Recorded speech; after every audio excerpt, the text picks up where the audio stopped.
Hello everybody, and welcome back to Cam Critiques.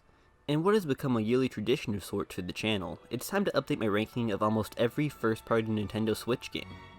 The title is just a bit of an exaggeration. There are a few games I haven't played, namely a couple Labo kits, Daemon X Machina, Marvel Ultimate Alliance 3, Good Job, Game Builder Garage, DC Superhero Girls, Tokyo Mirage Session SARP FE Encore, and the two games that haven't been released in America, Brain Age and Buddy Mission Bond. But, aside from that, I'll be placing each and every game Nintendo has published for the Switch on a gigantic tier list. Here's the list I've made over the last 2 years. If you want to hear all my justifications for the rankings, you can check out the first 2 ranking videos, linked in the description below. Just be aware that they may show their age, especially the first ranking. Before we move on to 2022's releases, I'll be making a few adjustments to the list I already have. I'll finally be adding Pikmin 3 Deluxe to the list, having played through it in this past year, and I'll be moving a couple games around based on another year of playtime and reflection. Let's get started with Pikmin. I'm putting Pikmin 3 Deluxe near the top of A tier, right above Splatoon 2. I have some issues with it. I don't think the last section is very fun, and there's a significant amount of time spent watching your character slowly walk across the map.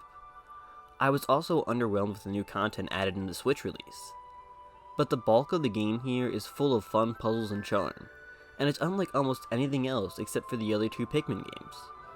Giving the player full control over multiple captains really adds to the strategy. It means there's always something for you to think about. As a result, the campaign is almost always super engaging. This game is definitely worth playing. Now I'll be moving some games around a bit. To start, I'm bumping Bayonetta 2 down to A tier, right above Pikmin. I replayed this title in the lead up to Bayonetta 3, and playing it next to the other 2 Bayonetta titles really emphasized some of its shortcomings. This game has a lot more spectacle than Bayonetta 1, but it comes at the cost of complexity. The combat in Bayonetta 1 is just a lot more deep and engaging. And now that 3 exists, which dials up the spectacle even higher than 2, this game just feels less special. It's a great game, but it doesn't really do anything that other games in the series haven't done better. Next, I'm bumping Xenoblade Chronicles 2 up to the very bottom of S tier. This is another game that I replayed in the lead up to the release of its sequel, and while it has some truly cringy scenes and I still despise the field skill system, locking exploration mechanics behind tons of grinding and obnoxious time-consuming gear shuffling, I think the core of this game is truly great. I love the combat, I love the cast, the soundtrack is truly sensational, maybe the best gaming has to offer, and when you're actually allowed to explore, the areas are gorgeous. Despite its flaws, this is a top-notch JRPG. Next I'm dropping WarioWare Get It Together down to the top of B tier. I haven't touched this title once in the past year, it just didn't have much staying power. And if I get the urge to go back and play some WarioWare, I doubt I'll touch this one first. It's a good game, but it's far from the best title in the series. And last but not least for these tweaks, I'm moving Bravely Default 2 down to the top of B tier. This is another game that has just barely crossed my mind since I made my last ranking video. This game is good, the combat is especially fun, but the story and world just didn't stick with me, and I can't keep it in the same tier as Xenoblade and Octopath Traveler in good faith. Now, with those adjustments made, it's time to dive into 2022's new games. Let's get started with Pokemon Legends Arceus. I'm putting Pokemon Legends Arceus in A tier, right below Pikmin. This game is pretty hard to rank, it's got some undeniable issues. It's really lacking in polish, there are bugs, performance is rough, environments are primitive. But if you can look past that, you'll find what may be the best Pokemon game yet. Combat is sped up, exploration is very much fleshed out, and most vitally, capture mechanics are reworked in a way that makes the act of capturing a Pokemon much more engaging, allowing for direct interaction in the overworld. This game frankly looks unfinished, but the way Pokemon are weaved into a natural semi-open world and the way the game allows you to interact with them elevates this title into one of the series and arguably the Switch's best. Next, Triangle Strategy is going towards the top of A tier, right below Smash. This game is probably the most slept on release of the year, though with a name as bad as Triangle Strategy, it's not hard to see why. The story is grand in scope and very interesting. Your choices impact the narrative to a degree that you very rarely see, especially in a large-scale RPG. and the tactical gameplay is excellent, surpassing that of Fire Emblem Three Houses. The mechanisms of character building aren't particularly deep, and similarly, nor are most of the characters themselves. But this game is still engaging throughout, with tons of unique maps and units to strategize with, tons of interesting story branches to follow, and a great implementation of the gorgeous HD 2D art style. This game is absolutely worth your time if you're a fan of RPGs, especially tactical RPGs. Kirby and the Forgotten Land is going right up to S tier, below Dragon Quest XI. It's insane to think that this is Kirby's first 3D outing, because it feels just as polished and great as any 3D Mario. This game kind of reminds me of a combination of Super Mario 3D World and Donkey Kong Country Tropical Freeze in terms of structure, which is about as high praise as a platformer can get. It's got linear obstacle courses a la 3D World, but they're all contextualized and contribute to a wondrous, well-realized world like in Donkey Kong. As per usual for Kirby, this game's presentation and charm are off the charts, but I'm glad to report that he finally has a Switch entry to match said charm in terms of gameplay. If you enjoy any 3D platformers, this game is a must-play. It's among the best of the best. Next we have Nintendo Switch Sports, which is, in my opinion, the worst release of the year. It's going to the bottom of D tier. This game isn't necessarily terrible, it's not offensive, but it's kind of soulless, it does nothing particularly well, and it's super light on content. All this game offers is a small selection of the most basic sports, recreated with some of the most basic motion controls. Compared to Wii Sports Resort, it's a massive downgrade. It's just not really worth anyone's time, or especially their money. And speaking of bad sports games, Mario Strikers Battle League is going right to the bottom of C tier. This game is the best Mario sports title on Switch. Its core gameplay is fun, frantic, and surprisingly deep. It's also got a great presentation, as per usual for next level games. But the lack of content here is appalling, maybe only rivaled by the Wii U's awful Mario Tennis Ultra Smash. There's no campaign, there's only a handful of chords, all only slight variations of the grassy field. The online is bizarrely limited, you can only team up with one other friend at a time, and the roster didn't even have Daisy at launch. This game is fun, but you can experience everything this game has to offer in an hour or two. Charging full price is borderline insulting. Next up I'm putting Fire Emblem Warriors 3 Hopes in A tier, right above Splatoon 2. This is by far my favorite Muso on Switch, barring Persona 5 Strikers, which is arguably not even a Muso. It's got a near perfect combo of Three Houses character building and social elements with the strategic warrior style combat first implemented in the original Fire Emblem Warriors. It does a lot to flesh out the setting of Foldland, and it tells an interesting narrative with surprisingly fleshed out characters and a grand scope. This feels more like an action RPG than a typical crossover Warriors entry, though it keeps the satisfying Warriors loop of gradually claiming a map base by base as you mow down literally thousands of enemies. This game is the best of Three Houses and Fire Emblem Warriors, and it far surpassed my expectations. Live Alive, probably the coolest release of the year, is going near the top of A tier, right below Smash. This is a beautiful, faithful remake of one of Square's best games of the SNES era. Despite never leaving Japan and ultimately being a financial failure, Live Alive has long been a cult classic, and it's easy to see why.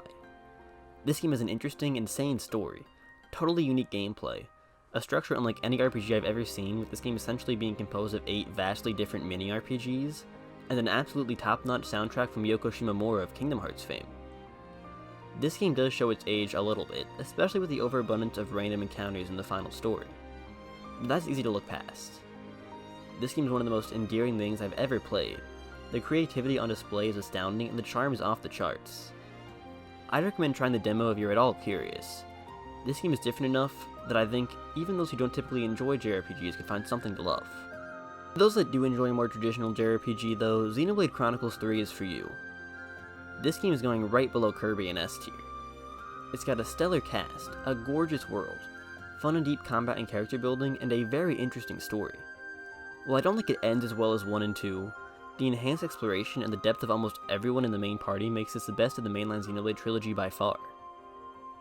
I think the soundtrack is significantly weaker than that of the other 2 entries, though it's still great, and I didn't miss the expansive towns and cities of especially Xenoblade 2 and the fascinating sci-fi elements that come into play in the other games, but this game justified their absence. You don't have to play the other 2 mainline Xenoblade games to enjoy this one, but I would recommend it. Luckily, they're all on Switch, they're all worth your time, and they only get better and better. Our streak of great JRPGs is now over though. Next up is Kirby's Dream Buffet, which is going into C tier, right above Fire Emblem Warriors.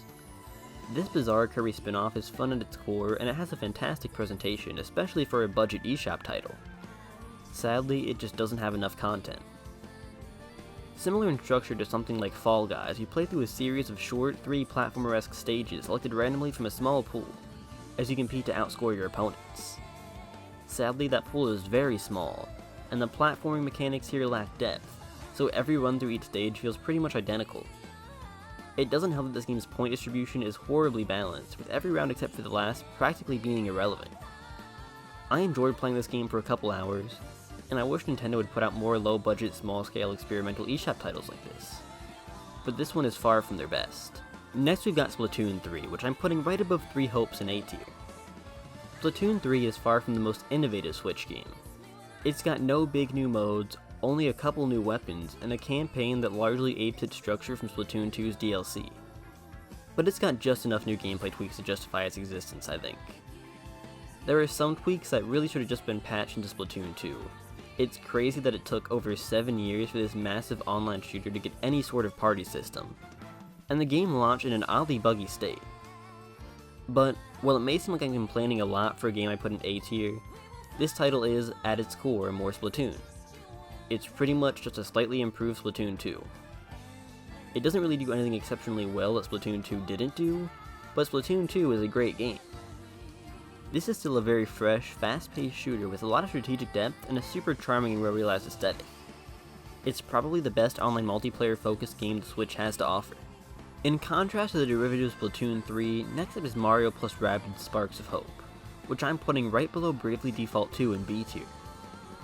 This game is a lot larger in scope than the original Mario plus Rabbids game, and it changes up the core gameplay in a lot of ways. The combat retains its strategic essence, but is no longer grid-based. The environments are a lot more open, and best of all, the soundtrack is insanely varied, with music from not only Grant Kirkhope of Rare fame, but also Gareth Coker, composer of the Ori games, and even the excellent Yoko Shimomura, already mentioned in this video, who's composed for other Mario RPG games in the past. Sadly, I think this game's a little too large in scope. The campaign here is 30 hours, and while fun, the combat is far from deep. Character building is practically non-existent, so by the end it was getting super repetitive, especially with the overabundance of grunts that take multiple minutes to kill due to the nature of this game's combat. It also doesn't help that, 5 years after the original, the insanity of the combination of Mario with Rabbids has worn off. This game is still one of the best Mario RPGs of the last decade. It's a charming adventure with mostly fun combat, decent exploration, and a great soundtrack. But I still look back on the original more fondly. Speaking of looking back on prior entries more fondly, that brings us to Bayonetta 3, which is going right above Triangle Strategy in A tier. Bayonetta 3 is, in many ways, one of the best action games I've ever played. The combat is super deep, at least when you're Bayonetta, with the newly introduced Demon Slave mechanic surprisingly being more than just spectacle. The presentation is immaculate, the soundtrack is outstanding, and the level design is actually varied and fun, which is something I can't say about any Devil May Cry title. But Bayonetta 3 is packed with bizarre issues. It has what may be the most bafflingly terrible story I've ever seen in just about every way. It's somewhat lacking in replayability due to its many long, unskippable, slow-paced cinematic moments that, while they look cool on the first playthrough, make hunting for higher ranks terribly tedious. Its newly introduced playable character, Viola, feels like such a massive step down from Bayonetta herself. The game even runs, and from a purely technical aspect, looks considerably worse than Bayonetta 2, a game made for weaker hardware more than 8 years ago. This game comes very, very close to hitting S tier, and I do overall enjoy it more than Bayonetta 2. It's the best thing from Platinum in years. But I just can't put a game with a story that so thoroughly ruins its iconic main character at the very top of my list. And last but not least, we've got Pokemon Scarlet and Violet, which I'll be putting right below Splatoon 3 in A tier. This game is, to be frank, a complete technical disaster. Low resolution textures and models, horrible performance in Poppin', and countless bugs plague this title constantly. It probably needed another full year of development. But, in terms of the content that's actually there, this game is fantastic. Open world Pokemon is just such a great concept. Seeing Pokemon interact with an environment makes the locations that house them more fun to explore and the Pokemon themselves more charismatic. And just like in Legends Arceus, Scarlet and Violet largely pulled this idea off quite well.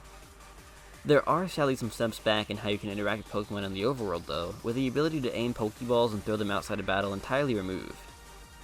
The towns here are all visually distinct with some really neat designs, but sadly you can't enter pretty much any building. The story and characters are among the best the series has seen, but the narrative doesn't get truly great until the end. The soundtrack has some incredibly catchy music, but it also has some dull themes that get far too much playtime. Almost everything here has some catch, and the state this game released in is genuinely embarrassing for Nintendo. But I can't deny that I had a blast exploring the region of Paldea, filling my team of Pokemon with fantastic new designs and exploring the Pokemon world more thoroughly than I've ever been allowed to before. Despite its many flaws, this game is such a massive step up from Sword and Shield, and it captures what makes Pokemon so appealing very well. So here's the finished tier list, ranking just about every first-party game the Nintendo Switch has to offer. Do you agree with my ranking? Let me know in the comment section below. 2022 was a pretty great year for the console, and 2023 is looking promising so far as well. I'm excited to see what this list will look like in another year. If you enjoyed this video, please consider liking, commenting, and or subscribing. You could also check out some of my other content like my full review of Xenoblade Chronicles 3. Thank you for watching and have a great rest of your day.